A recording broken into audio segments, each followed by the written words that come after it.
Picture this. It's 5 years from today.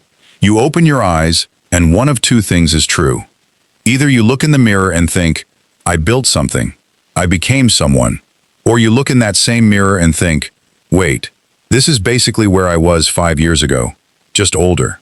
Same job, same excuses, same phone screen lighting up your face at 1 a.m., while your goals collect dust in a notes app you haven't opened since January.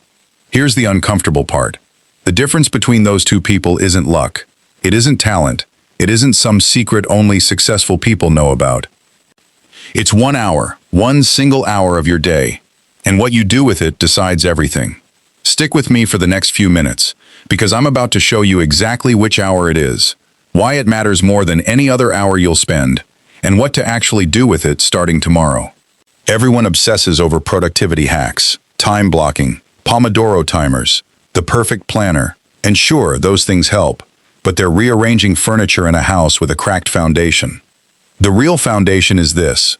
What you do in the 60 minutes after you open your eyes sets the tone for every hour that follows. Think about the last time you woke up, immediately grabbed your phone, and scrolled through 15 minutes of other people's vacations, arguments, and diet advice before your feet even touched the floor. How did the rest of that day feel? Reactive, scattered, like you were playing defense before the game even started. Now think about a day, maybe rare, maybe just one, where you woke up and instead of reaching for your phone, you did something for yourself first, even something small. How did that day feel different? That's not a coincidence. That's neuroscience wearing a hoodie and pretending to be common sense. When you wake up, your brain is in a unique state. It's not fully alert yet, but it's not groggy chaos either. It's flexible, impressionable. Whatever you feed it first tends to set the emotional and mental channel for the next several hours. The same way the first show you land on when you turn on the TV kind of decides your whole evening, even if you don't consciously choose to keep watching it. Feed that window chaos, and you get a chaotic day. Feed it intention, and, shocker, you get an intentional day. Let's kill a myth right now. This isn't a video telling you that you have to wake up at 5 a.m., or you're basically failing at life. If you've got a night shift, a newborn, or a body clock that just runs late, this isn't about the number on your alarm clock. This is about the first hour you're conscious, whenever that happens to be. Because here's the thing people miss. Discipline isn't about mimicking someone else's schedule. It's about owning your first hour, whatever time it starts. A nurse who wakes up at 2 p.m. after a night shift can win her first hour just as hard as a CEO who wakes up at 5 a.m. It's not about the clock. It's about who's driving, you or your notifications. So drop the guilt if mornings aren't your thing. This isn't about becoming a morning person. It's about becoming a person who doesn't hand their first 60 minutes of clarity over to a slot machine app designed by people whose entire job is to make sure you never look away. Let's talk about the snooze button for a second, because it's sneakier than people realize. You hit snooze, and it feels like you're buying yourself comfort. 9 more minutes of warm blanket, dim room, doing nothing. Harmless, right? Except here's what's actually happening. You're not just delaying your alarm, you're casting a vote. A vote that says, when things get slightly uncomfortable, I retreat. And your brain, which is basically a very efficient pattern recognition machine, takes notes. It remembers that vote, and it applies that same pattern later in the day when the slightly uncomfortable thing is a hard conversation, a workout, a task you've been avoiding, or a goal that requires you to sit with boredom for longer than 5 minutes. The snooze button isn't really about sleep. It's a tiny rehearsal for how you handle discomfort all day long.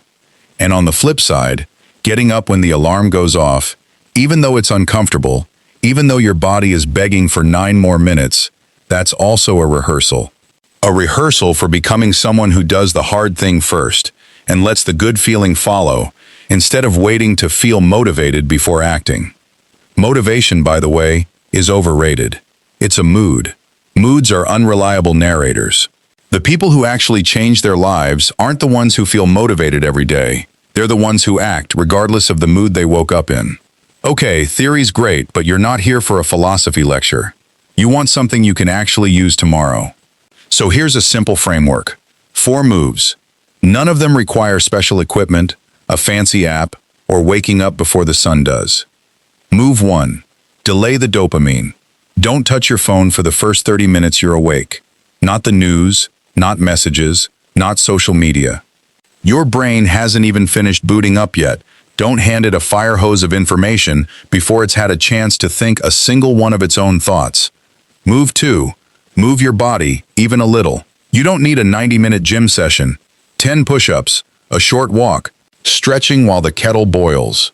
Movement tells your nervous system, we are awake, we are capable, we are choosing to engage with the day, instead of, we are barely surviving until the coffee kicks in. Move 3. Name one thing, not a 10-item to-do list. One thing, the single task that, if you finished nothing else today, would still make the day count. Write it down.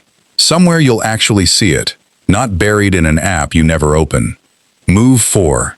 Feed your mind before the world feeds it for you. Read a few pages. Listen to something that makes you think rather than just react. Journal a sentence or 2.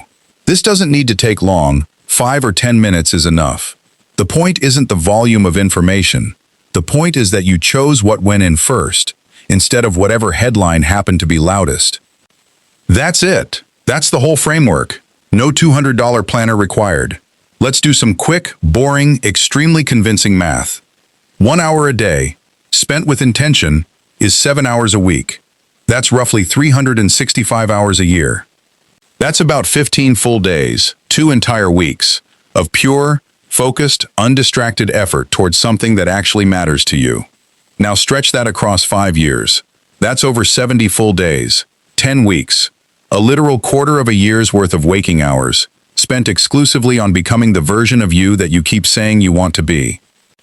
Compare that to the alternative, those same hours spent half asleep, scrolling, reacting to other people's lives instead of building your own. Same amount of time, wildly different outcome. The hours were always going to pass either way. The only question was what you did inside them. Here's the deeper truth hiding underneath all of this. This was never really about mornings.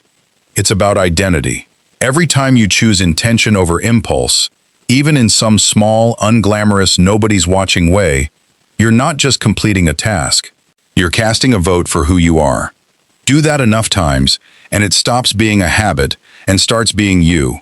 You stop being someone who's trying to get their life together and start being someone who simply has their life together. Not because you fixed everything overnight, but because you kept casting the same vote, morning after morning, until the identity caught up with the action. That's the real compounding effect nobody puts on a motivational poster. It's not just that the hours add up. It's that you add up. You become someone who follows through. And once you become that person, the follow-through stops requiring willpower. It just becomes who you are. So here's where it lands. 5 years are coming. That part isn't optional. The calendar doesn't ask permission. What's optional is whether those 5 years find you having built something, or having watched someone else build theirs while you meant to start next Monday. You don't need to overhaul your entire life tonight. You just need to win tomorrow's first hour. Just one. Delay the dopamine. Move your body. Name one thing. Feed your mind before the world does it for you. Do that tomorrow. Then do it again the day after. And in 90 days, look in the mirror and tell me it didn't change something. The alarm's going to go off either way. The only question left is what you're going to do the second it does.